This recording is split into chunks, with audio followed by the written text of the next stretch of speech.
Welcome to Press Coverage. I'm Theo Gremminger. At Press Coverage, I'm looking to bring in the sharpest guests, and I'm looking to help you find the edges you need to win in fantasy football. And I'm excited today.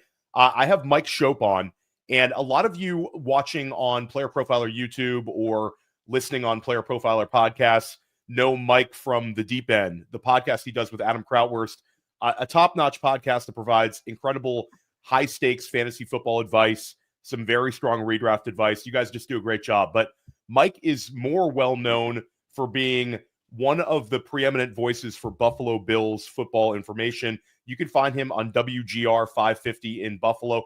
In Buffalo, Mike, correct? Is that where WGR is located? Yeah, in Buffalo, with Schopp and the Bulldog every single day of the weekday, right, Mike? 5 days a week? Monday through Friday, and then after Bills games, post-game. So I've really enjoyed getting to go on your show on WGR. It's very, very cool.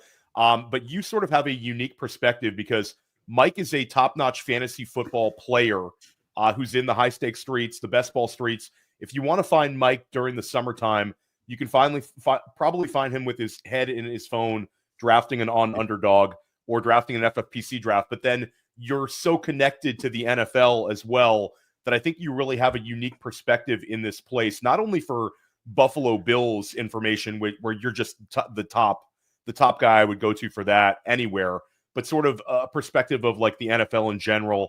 So I got to start out by asking you the fiasco in Indianapolis at the quarterback position. How wild was this, the flip-flopping, and how potentially detrimental was this to Anthony Richardson?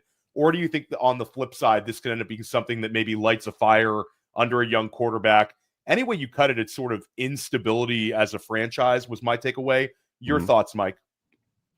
Well, first, I appreciate the compliment. I think if there's anything my regular job, if you will, affords me in terms of playing fantasy, it's a more I spend more time thinking about and trying to process, hearing first and then thinking about and trying to process what the coaches are actually saying, what's really happening with teams.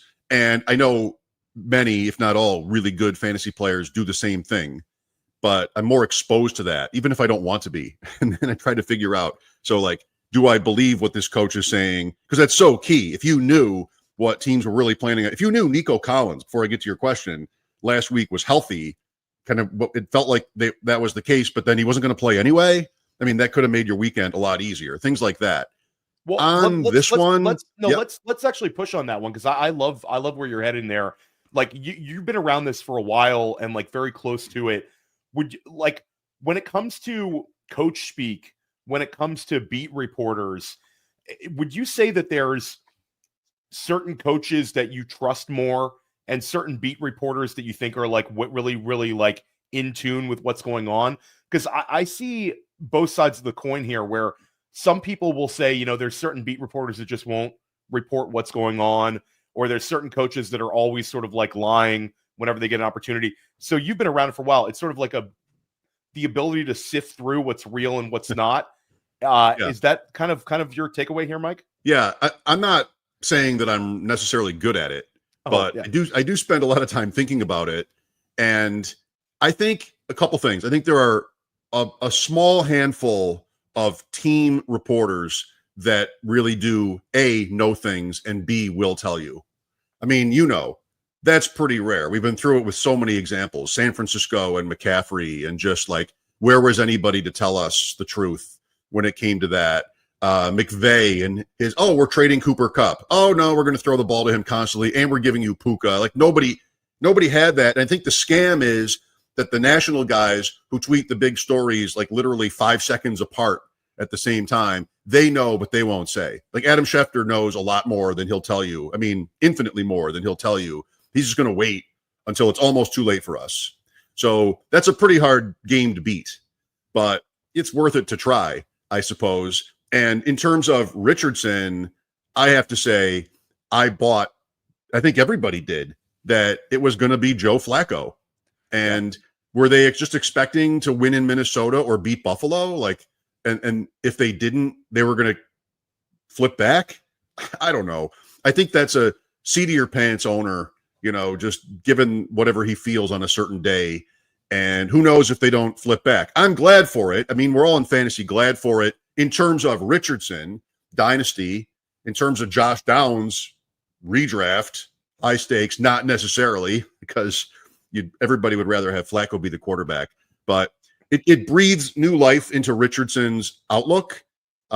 He still is super talented physically.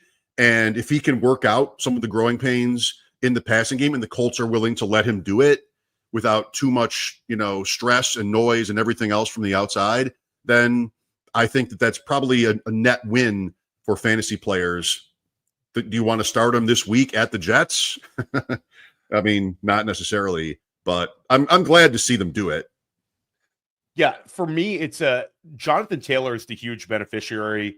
Mm-hmm. That's the sort of the he's got all of his rushing touchdowns alongside Richardson, and he had like one really long run last week. But besides that, the yards per carry have been way, way lower with Flacco. So I think that's sort of the beneficiary. Downs is interesting because Downs had that game, the really big one, where he sort of nuked Michael Pittman in terms of like the hierarchy. And that was Richardson's last start. And it's actually been like we've been wanting more with Flacco over the last 2 weeks. So he didn't really unlock Downs. I think Downs could still get there because I think Downs is really, really good. But yeah, you certainly feel a little less safe about like the target share and the raw target totals with Richardson. For me, with Richardson, it's just like the fact that you did this, maybe there's something internally about like stoking a fire with something competitive wise with Richardson, maybe sort of like a wake up call to him, though, hey, we're willing to do this. That can sometimes backfire with young quarterbacks. I don't know. Any way you cut it, it just seems like an unstable franchise. And we'll see. We'll see how it goes this weekend because the Jets need a win and the Colts could certainly use a win in Richardson's first start back. But Mike, we would be like, I mean, I'd be wasting a guest here if I didn't talk a little bit about the Buffalo Bills. The Bills, I first got to have to start out with Dalton Kincaid. What is the latest on the injury situation here? Do you expect him to sit? You expect him to play? What are you thinking? I don't know, but I think my guess would be that he doesn't play against Kansas City for a couple of reasons. One, it looked like the knee injury he suffered diving for an overthrown pass against the Colts could be the kind of thing that keeps him out. We have Amari Cooper here who's not back from a wrist injury yet because he doesn't feel right.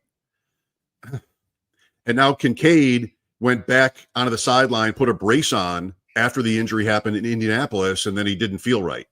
So I think it could be the kind of thing that takes a couple of weeks. And despite the surface level, it's Kansas City, this is the biggest game of the season, maybe even in the NFL. I mean, it's such a great matchup. If you really look at it, there's not that much to gain necessarily. I mean, you're in play for the 1 seed if you win Buffalo, and that's certainly valuable. But I think with the amount of times these teams have played, would you look at injured players the same way, no matter who the opponent is this week? I kind of feel like the answer ends up being yes, if it were Buffalo. So I don't think there's any special incentive to force, if you will, close injured guys, break ties in favor of play them because you're playing the Chiefs. So, and I mean, you and I have talked about Kincaid every time we talk, and I know you love the player, and I don't not, but would you not agree, like through whatever it is, a season and a half or more, it hasn't really worked yet? No, like he's testing my love every single week here, Mike. His season high in yards, I think, is 52. He had a couple of bigger games late last year, but they never were going to cancel Dawson Knox. They want to run the ball. They're doing more of it. And, you've liked Cook more than I have, and that's paid off for you. I mean, I haven't really bought into that either. But the style of offense they're playing, Knox, who is the inline better blocker, he's playing around 60% of the snaps, and so is Kincaid. And you've got Khalil Shakir here, who sort of kind of battles with Kincaid for a certain role. Kincaid isn't putting his hand down. He's a slot receiver, and so is Shakir. They won't take Mac Hollins off the field. And then you've got Keon Coleman and now Amari Cooper. When healthy, I mean, it's kind of a mess. And it's always looked like one. I struggled all summer to figure out like who the guy to have really is in Buffalo. and there was no easy answer. Kincaid was my best guess. And, there's somewhat of a floor with him. So I don't know if he'll play. Wednesday, was a walkthrough, and they just tell you, they estimate whether guys would have practiced. Kincaid's is a knee injury, whereas Cooper's is a wrist. So Cooper was limited and Kincaid was DNP, which, again, doesn't have to mean – they probably drag it out until Sunday. But I'm not optimistic for him. I mean, and the Chiefs doubled him in the playoffs last year anyway. So I'm avoiding – I'm not planning on Kincaid, let's say – let's put it that way for this week. And a short-term fill-in, Dawson Knox would see sort of a similar role for people sort of chasing it, looking for maybe a bye week fill-in or looking for just a spot start tight end? Absolutely. I have a good fantasy pros team with Cade Otton and JT Sanders. And so I needed somebody for this week, and, different services were projecting different guys. I went down the list to Knox because I'm saying, sort of not optimistic for Kincaid. And Knox has had moments against Kansas City. He scored touchdowns. He scored one last week, or was it 2 weeks ago now? Whichever it was. And so, he's been somebody. He's somebody that Josh Allen trusts. So I like him. I mean, you know how it works when it comes to these tight ends. You can get zeros or you can get 2 touchdowns. I kind of like Knox for what the options are in that way. Yeah, I agree with you. I think he's going to be a fun spot start. And I think if you're sort of the Dalton Kincaid manager, it makes sense for you to add him number one. But if you're just struggling at tight end, chasing that situation, chasing that game, once in a while you get these weird situations where if you have a tight end sort of cannibalizing one another and then the one leaves, you could see an outsized number of targets for Knox. Maybe he gets like 7 targets, which is considerably more than he's used to. So I'm with you on that one. We're going to talk about league winners, and we're not going to talk about guys like Saquon Barkley or Bijan Robinson or Devon Achane. We're going to talk about some under the radar players after we take a short break.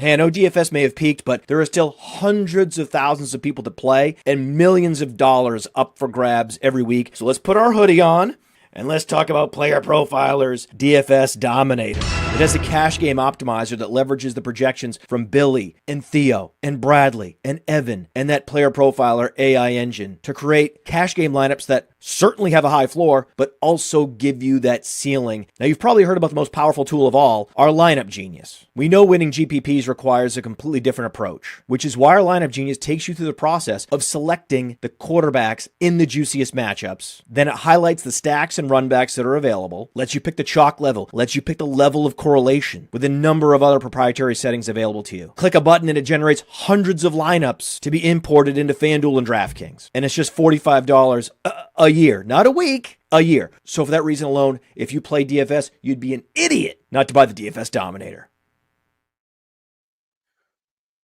Welcome back to Press Coverage. Theo Gremminger with Mike Schopp. Mike, I gotta start out with talking about like big changes and arcs to the season. Russell Wilson taking over in Pittsburgh is not really being talked about yet in like a massive regard on his impact to the AFC, but you have to like what you're seeing coming out of this Pittsburgh team. They have talent on both sides of the ball, and now they've won 3 games in a row with Wilson. Wilson has 7 touchdowns to only 1 interception. One of those touchdowns was a rushing touchdown, but nonetheless, he's been very, very fantasy friendly. But one player that he's really unlocked is a guy that we've talked about over the years. I know Adam Krautwurst and you've talked about over the years, and that's George Pickens. This sort of tantalizing upside, this alpha profile, and now we've seen 2 smash games over the last 3 games. So Russell Wilson is really clicking with George Pickens. Where are you at on Pickens sort of rest of the season, your expectations, and like how confident are you in him reaching this goal? Your boy. I know. And I said this to Austin Martin, another friend of ours. Austin's one of the best high stakes players around, especially in the dynasty level. But I've had this discussion with Dan Williamson. I've had this discussion with Austin. I think it's like the market hasn't fully moved on just how highly George Pickens could be drafted next year in redraft. Like, I think that this is going to be like a steadying up the charts, and we're going to get to it, and you're going to say, wow, am I going to take George Pickens like 18 overall this draft? Because I don't have enough Pickens. Interesting. I haven't thought too much about next year, but I'm always excited to do that. We'll see what happens. Like, Pittsburgh has had kind of a charmed, it happens a lot. The Steelers are the Steelering, you know, they are sort of this team many times where you just they don't really look that good, but now they're in 7-2 or whatever they are. And, you know, going into a section of the second half of their season, they have not played a division game yet, which is really weird. The Bears are like this. Like, they have both Ravens starting this week with Baltimore, both Browns, and both Bengals left on their schedule. And that's not cake. Now, that's not necessarily that important when it comes to fantasy. I mean, if the Steelers got down in games, that's going to theoretically be better for their wide receiver one.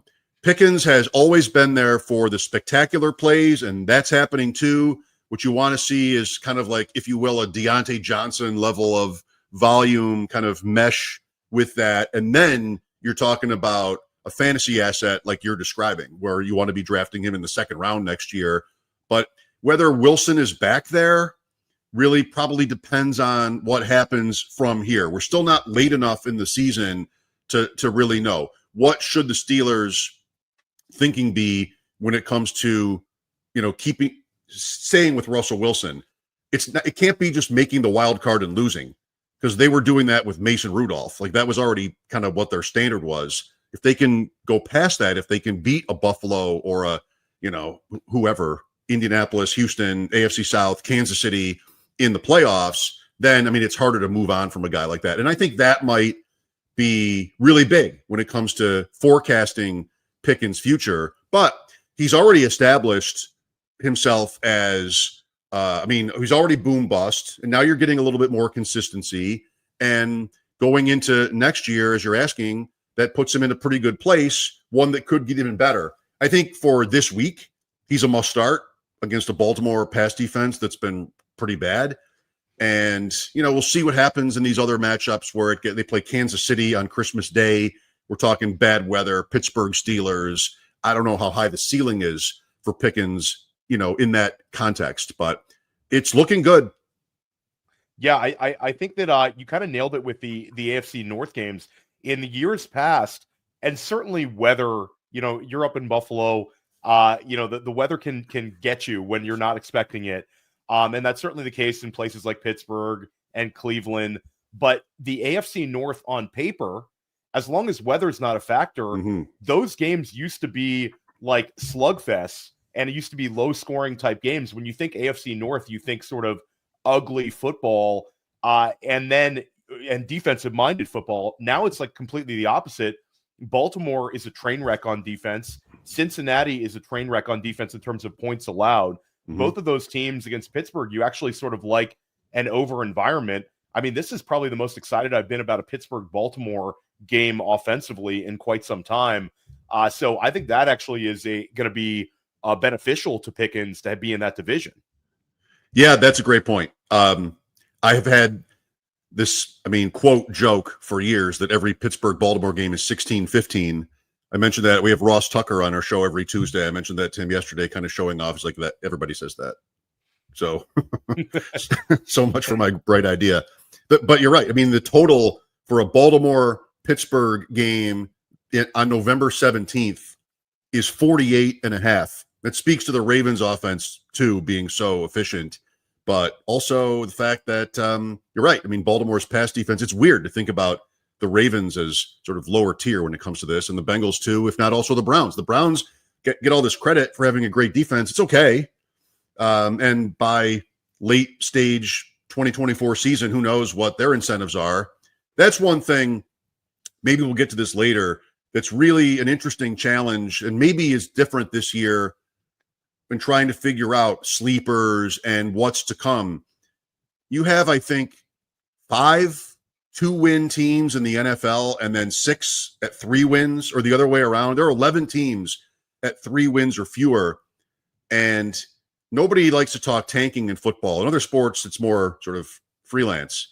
But, I mean, if you want to figure out who the sleepers are, you got to dig deep, like practice squad stuff, because some of these teams could turn to running backs and wide receivers or tight ends that we've just never talked about once on these shows. But we can wait. I don't know who those guys are necessarily, but like you're seeing with the Patriots, they're week to week. They know their role here. They're rotating their receivers in and out of the lineup just to try to find luck box combos.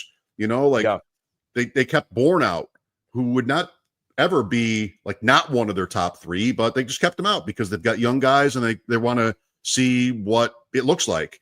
And if it's like that for a third of the league down the stretch, it's going to be really hard to, plus injury, mysteries, really hard to figure out who might be those league winner types in redraft leagues where you can, in some cases, pick up players right to the last week of the season. Yeah, that's a great point. This year, I don't know, because there's some of these teams, I feel like the tanking, a lot of times the tanking in the NFL is quarterback focused, where these teams are chasing a signal caller. And this year's draft class, like I like Cam Ward, I like Shedeur Sanders, but neither one of these guys is a Jaden Daniels type or Caleb Williams or Drake Maye type that they're like surefire top 3 picks no matter what happens. This might end up being a draft where the top player selected might end up being like a cornerback wide receiver combo in Travis Hunter, who's a unbelievable talent, but still a untraditional number 1 overall pick. So I don't know. Some of these teams, especially the ones, you can also make a little bit of an argument that a team like New England, I think they'll care like the last couple of weeks, not to the detriment of getting themselves out of the top 10, but they have their franchise signal caller. And that sort of transitions us into the next question. It's New England during the NFL draft turned down an offer from the Giants that would have given them a 2025 first and the pick that ended up being Malik Neighbors. So like a significant pick. And you could have used that pick on instead of Neighbors on one of these other quarterbacks. The JJ McCarthy's could have made a secondary move and walked away with a quarterback and another player. But they were so dug in on Drake Maye. It seemed to me that this was it's always sort of copycats. Your Buffalo Bills have gone and gotten eliminated by Kansas City so many times that they went and tried to draft themselves a Travis Kelce and Kincaid. The Buffalo Bills have put it on the New England Patriots so many times in the Josh Allen era that they went out and drafted a player that is kind of like a squint and you see some similarities to a young Josh Allen in terms of the mobility. Is that what you're seeing out of Drake Maye? Certainly like your initial takeaways from Drake Maye, how special could he be in the NFL context and also in fantasy context? I think he's really exciting. There's a little bit, it's like a version of the Bears thing where with New England, it can be a little harder. I know they won for so many years, but for me anyway, it's a little harder than it might be for a dome team or for certain other franchises with different coaches or even different skill position talent where you can sort of see the rainbow, like, all right, well, they have this and this, and he's going to be all set. Buffalo did not have that, to your point. We sat here for 17 years and they never made the playoffs once. And then Allen, like, okay, I get it, but this is not a franchise with any of those other pieces that would make you think necessarily optimistically about it. And that's the Patriots too, but they did draft 2 receivers, promising in their own right. And like I said before, they're trying to figure out ways to at least evaluate those guys. Polk did get a touchdown at least against Chicago. It's been a long time coming for him to sort of represent this year. So I liked Maye more than Daniels before the draft. I thought that was a mistake by Washington, but you never know. I admit that too. Nobody knows. And so Maye was always somebody for me with the athletic profile and, the size and everything. Liked him as a real football investment, liked them also as a fantasy football investment. They also took their time putting him in, which, every one of those situations is kind of different, but I think that's pretty well respected as a plan. Play Jacoby Brissett until you don't. You just sort of give Maye a little bit of time. Wasn't the whole season, but I like this just fine, sort of their timing there. They really have no stakes at all for this year, which maybe affords him or them kind of a more relaxed thing, which is different than the Colts. where the Colts seem to feel this pressure to win games. It's year 2 in that case, obviously, but I'm in many different ways optimistic for Maye. And I don't know about Mayo, but I think what they've kind of done with their roster makes me think they'll keep pushing in that way. And I think he's a great asset in terms of dynasty, right? Super flex. Even no, yes or no, redraft where they have the Rams this week. I mean, he's playable, isn't he? Yeah, I think I would put him as a QB1 this week, because for me, with when I'm chasing it and I'm streaming quarterbacks, at least this time of year, I love playing a guy with sort of a ceiling where Drake Maye, I know, gives us that rushing upside, where some of these other guys, it feels like you're kind of chasing a floor. A number of the guys who get on the quarterback streaming radar, it's sort of like, hey, I'm going to start these guys I'm not really that excited about. At least with Maye, I've been very aggressive with where I've ranked him in terms of our waiver wire column, and I have to write about him every single week because people are just not picking him up. So I have a threshold that I follow where it's like guys that are available in 70% of leagues or more. So the problem is some of these guys like Maye, I have to write about him every single week, but I'm happy to do so because I want people to add him for these sort of weeks, Mike. A guy being able to do this where he's had a 3-touchdown passing game and now he's had a 95-yard rushing game. What happens if he's able to put those together in the same game, which is totally doable? You see some of these next level mobile quarterbacks, what they've been able to do in terms of some of the fantasy scoring numbers. And I think Maye has that, despite a lack of weapons and despite the lack of a line. Like, those two things can get better. So I think New England, they're doing a lot of things correctly. Your thoughts on Rhamondre Stevenson? Because this is a guy where they have no reason to kind of take a look at any other backs because they've already extended Mondre. And I think one of the reasons that they gave Mondre this contract was how he fits in playing next to Drake Maye. And this has been positives. Ever since we saw Drake Maye take over, we've seen more of a stability with Rhamondre Stevenson scoring. He's had back-to-back weeks where he had 22 and 23 PPR points. And then last week was disappointing against Chicago, but to his defense, that's a difficult defense to go against. And he still was able to absorb 21 touches, which for fantasy football, that doesn't help us. But and I know in the NFL, a guy who's able to absorb those sort of touches in a close win, that's invaluable. So Mondre, we've had now, it's 2 out of 3 games with 22 or more PPR points and 2 out of 3 games where he's had more than 20 touches. What are your thoughts on Rhamondre Stevenson in terms of your trust level for the rest of the season? I'd have to admit it's a little shaky for me, respectfully to all your points, which are, of course, valid. I loved that he got the touchdown on that last play in Tennessee. The way that play ended was Maye to Stevenson. Fantastic. Like that was great. I just feel like a running back that, as you said, has already been their investment on a losing team. They're not going to play the Bears or the Titans every week. They're going to play teams where they have Buffalo twice.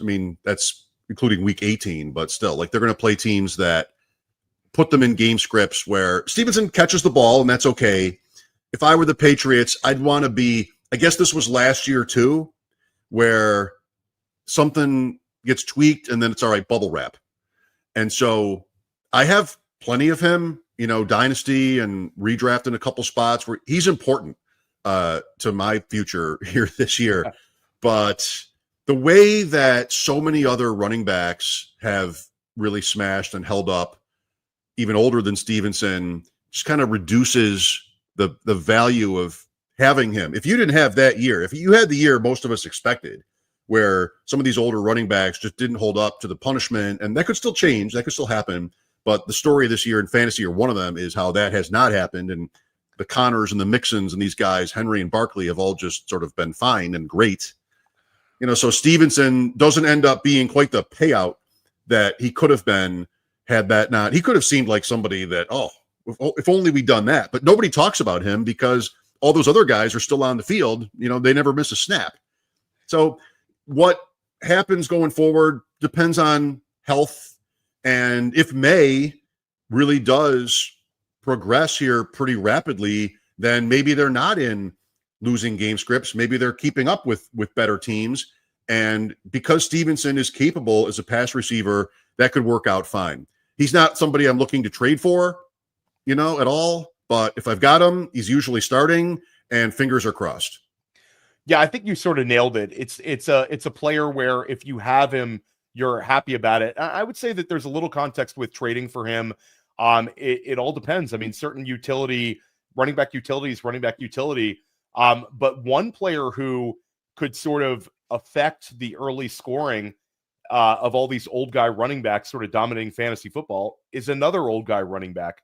Christian McCaffrey returned last week, and he looked like he didn't miss a beat. The rushing yardage was lower than you would have liked to see, but he gave you all of the valuable pass catches, and he didn't concede any touches to another running back. The second leading rusher was actually Brock Purdy. So the threat of a Jordan Mason or an Isaac Orendo being part of the offense to sort of ramp up CMC, that's what I thought it was going to be, at least the first game. That was non-existent.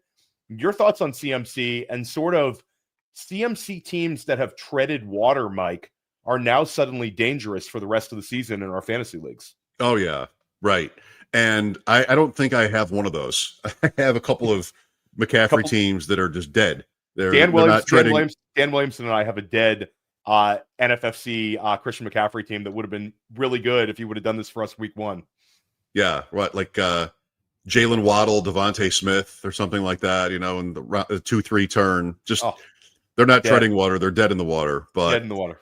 Like you said, if you have been able to survive to this point, one of those teams has Jonathan Brooks on it. Great. Like surprising last week in a certain sense because he's hurt and teams do that. Unsurprising in the sense that it's Christian McCaffrey, and they did kind of say once he's back, he's all the way back. That was the team, and that was the media too. So that was correct. They have Seattle this week, then it's at Green Bay, and then at Buffalo coming up, and we'll see if he's ready to just sort of handle the load. McCaffrey has defied most expectations here for years, being able to do that. It just comes down to whether he can stay healthy, because if he does, he's 101, like he was being drafted to be before the season, especially with all the disappointments at receiver and injuries and Breece Hall, like everything that else has gone wrong in the first round. So like you said, simply if you've got McCaffrey and you're still alive, you're crushing.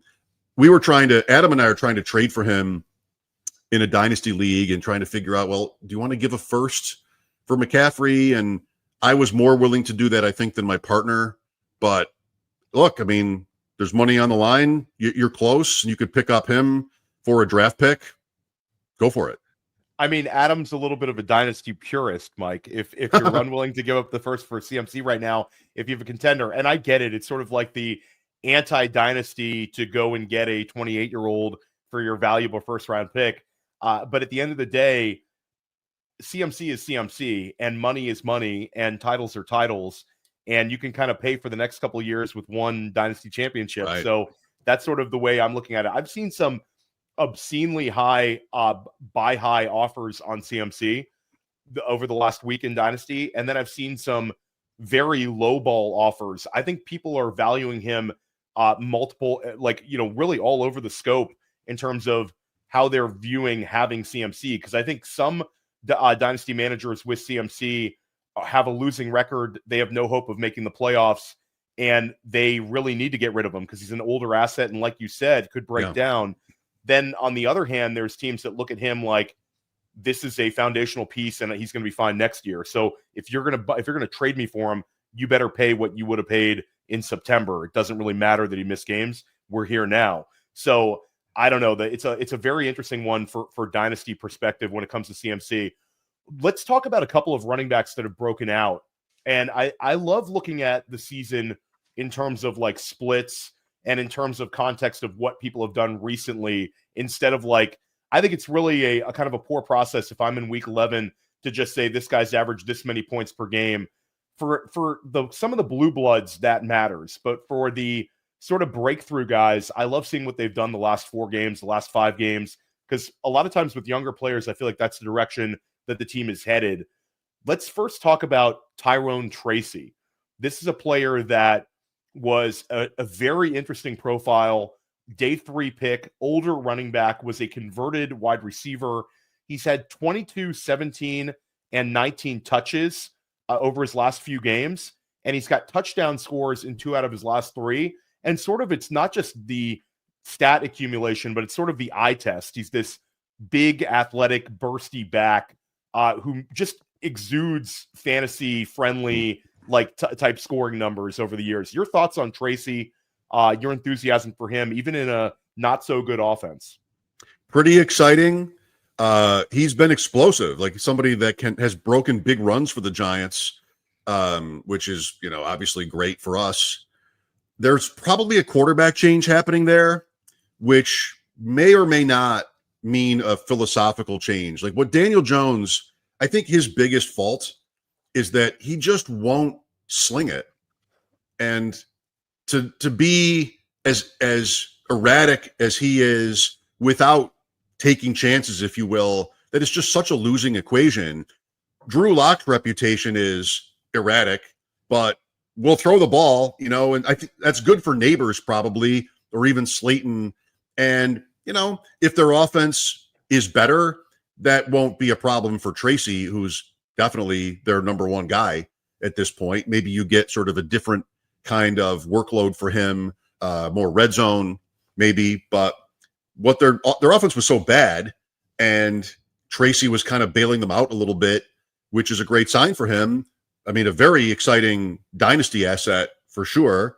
And so promising, but there is the chance, I think, with the Giants that you make the quarterback change. Maybe there's even a coaching change, and that sort of tumult could be tough for a guy to keep up a certain standard. But it looks great so far.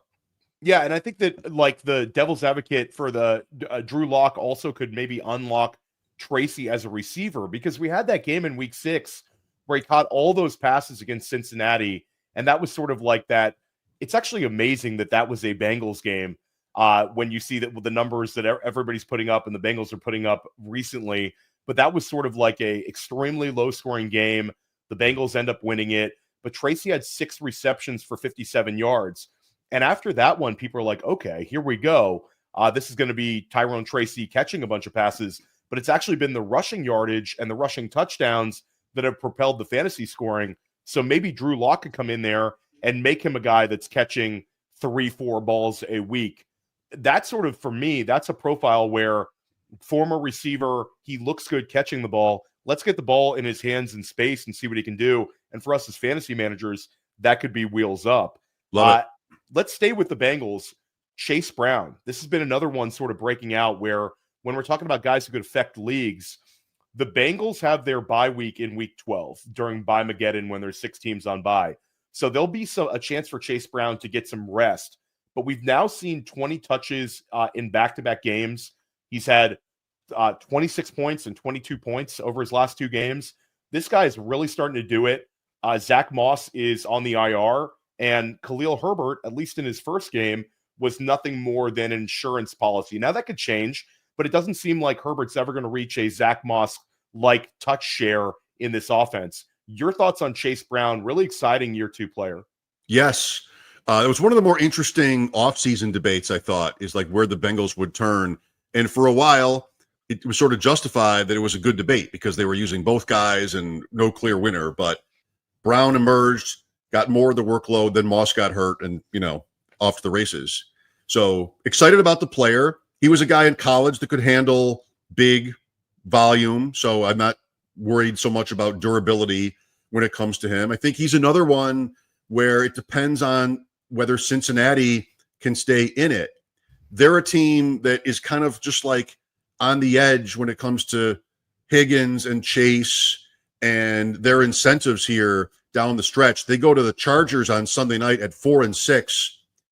There are a lot of bad teams in the AFC. The Bengals are not a bad bet to make the playoffs, but they have to start winning. And this is a key team, in their midst in the AFC standings. So you do that, and then they have a lot of division games, not the Ravens, but they've got Pittsburgh twice. and a schedule where Brown becomes a really exciting possibility here down the stretch. The only thing that could trip that up is if they lose one or two more and Chase is like, I'm out. I mean, he didn't get his money yet, and Higgins is still not on the field. I think that could kind of fall apart if they don't stay close, and that would be bad for Brown. Otherwise, I think it's a great opportunity for him. How you don't pay Chase whatever he wants is kind of beyond me. That was one of the best performances we've ever seen at the wide receiver position. But this previous Thursday night, that was like exactly what we wanted. Yeah, I'm totally with you. The Bengals are like one of the most entertaining teams for fantasy because they have fantasy-friendly guys, and they're also allowing so many points. So, I don't know. The whole Zach Taylor thing, the guy continually seems to make weird decisions with his personnel. But when he gets back Higgins, it's sort of like, how can you not just really consolidate among these three guys? But in retrospect, to me, it's like, how could you have used Zach Moss out of the backfield as a receiver instead of Chase Brown early in the year? Like, the process, it's the same process that we saw with Taylor, where he was using Samaje Perine over Mixon in key situations in years past. So the guy makes very, very interesting decisions. Mike Evans, this is one where people are sort of falling asleep here, but we should get Mike Evans back for the fantasy football playoffs, if not sooner. Your thoughts on Evans? Because this is a guy where no Godwin, last year wide receiver 1 season from Evans, and Baker Mayfield is playing tremendous football. Yeah, we'll see what his hamstring, we'll see what his legs look like when he comes back, but they never made a gesture toward injured reserve for him. I mean, that injury was in prime time, and it looked bad. And you know his age, and like, that's a tear, this guy's done. You know, there might have been that reaction to it, but it was never how the Bucks talked or how they handled the situation. They didn't put him on IR, and it's been 2 or 3 games. So you win in that equation only if he comes right back. And if he does, you know, they're still not out of it, at least if they're in contention. I mean, maybe that's a stretch. But they've been prolific through the air this year with Mayfield. That's obviously taken a turn with those injuries in that game against Baltimore. But I am excited to see Evans on benches where, you know, I'm trying to get to the money weeks, you know, and he's somebody that usually on a team with him on it, you kind of need him. So, I mean, I'm starting Jerry Jeudy and Wandale and guys like that in place of an injured Mike Evans. I can't wait for him to come back. Yeah, I'm with you. I think this could be one where if you're in a dynasty league, he's the guy to really kind of target right now because you're already getting a discount with his age. You're continuing, like, this is a guy where he's been cheaper than he should be for like 4 years now because everybody's expecting the downfall. And Evans is also a guy that's been chasing that 1,000-yard season record. So he's coming up to his historic company this year. I believe this year he would pass Tim Brown in terms of consecutive 1,000-yard seasons. And he's right up there, like, on a list that's like led by Jerry Rice. So you're going to see him, if he's healthy, really, really going for it. And Baker Mayfield has propelled now Godwin this year to like a 19 points per game. The previous season, obviously Evans was a wide receiver 1. So that was huge. Mike, just want to go rapid fire on a couple other players. Your thoughts on Darnell Mooney, wide receiver 8 overall. This is a player where I don't think the market's fully realizing what he's doing. It's been very, very productive. And over the last 3 games, Mooney has 14 points, 19.8 points, and 18.5 points, scored touchdowns in 2 of those games. And he's joined Drake. This isn't like a result of Drake London being a bust. Drake London is actually wide receiver 4. So Kirk Cousins is supporting 2 wide receiver 1s right now. Pretty remarkable. Your thoughts on Mooney, and then also follow up with your thoughts on Jauan Jennings. Yeah, the Mooney season, I think, is legit. My hesitation over the years on him has been just, what is the profile? Then there was the fact that he was on the Bears, but just like, what can the ceiling really be here? And this year we're finding out. He went to a dome. He went to a team with a passing mindset and a quarterback who's like quintessentially will throw the ball, will take chances, and that has resulted in very big games for him. So I feel like that's probably legit rest of season and, beyond. I think he's really proven that this year. So one of the great underdog draft picks of the season would have been Darnell Mooney. Oh, yeah, big time. For me, it would have been mostly dependent on, well, who else have I picked already?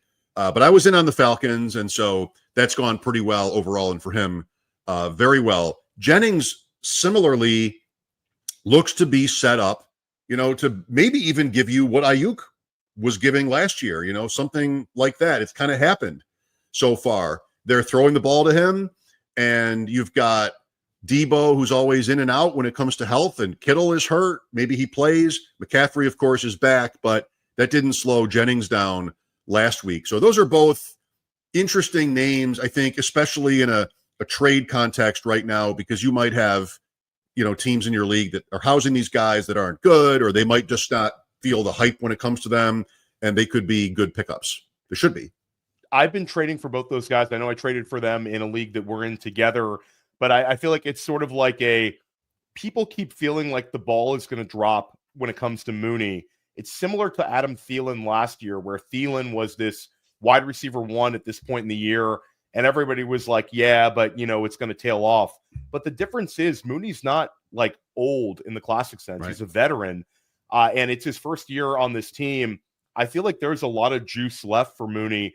He's right up there in terms of the league leaders in catches over 20 yards. There's a real clicking when it comes to him and Cousins. And also his target share is exponentially higher than like Kyle Pitts, who before the season, we thought potentially it could be Pitts as the number 2 target there. Denver's an interesting matchup for them this week with Surtain, because you have London and there have been some Pitts moments here. So we'll see what that means for the Falcons offense. But yes. Mike, give us a handcuff running back or 2 that you would love to have all on all of your rosters rest of the season. Okay. Well, I think generally we have given in to the reality this year that these veteran running backs that a lot of us wanted to avoid in drafts we should have drafted them. We should have drafted Henry, some Barkley, Mixon, Connor, but it's still only 10 weeks out of 18 in real football terms and playoffs. And so I think just don't forget about what that bet was in the first place. And I'm still looking for those guys. That's Trey Benson in Arizona.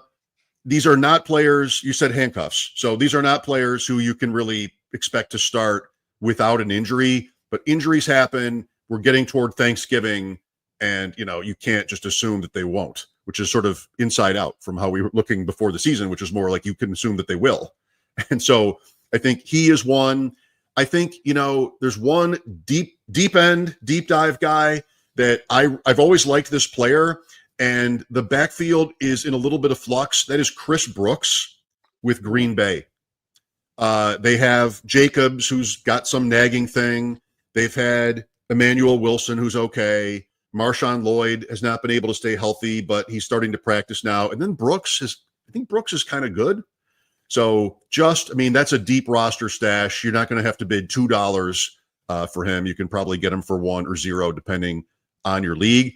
Baltimore with Henry, perish the thought. Here's a guy that's like ultra durable, but you've got Justice Hill there, who's played a role complementary to Henry.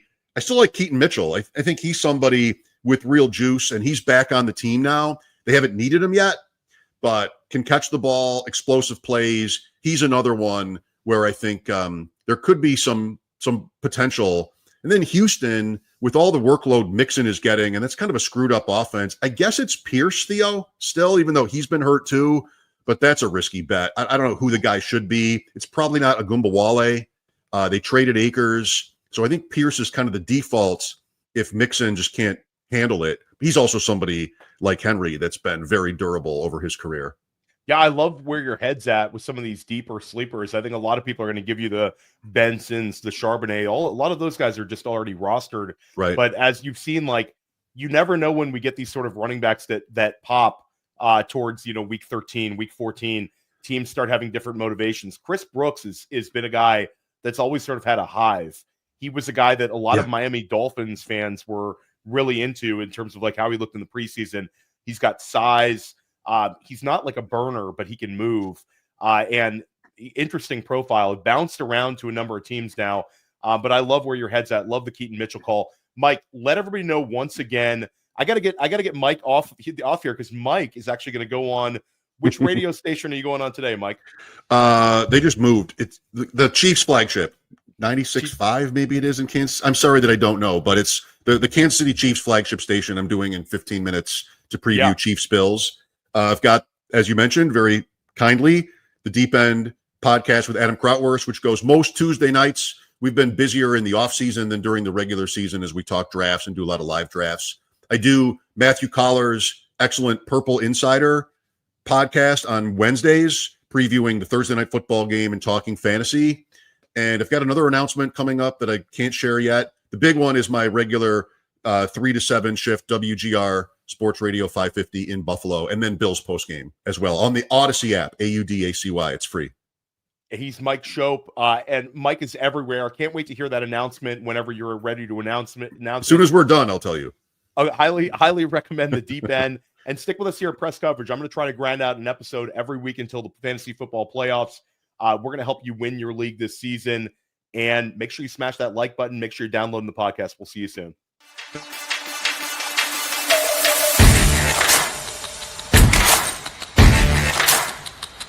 Hey, I want to thank you for being part of this broadcast. If you have any thoughts on it, leave a comment. If you enjoyed it, make sure you leave a like. And if you want to see more shows on the Player Profiler channel, subscribe to it. That's how we know you want more.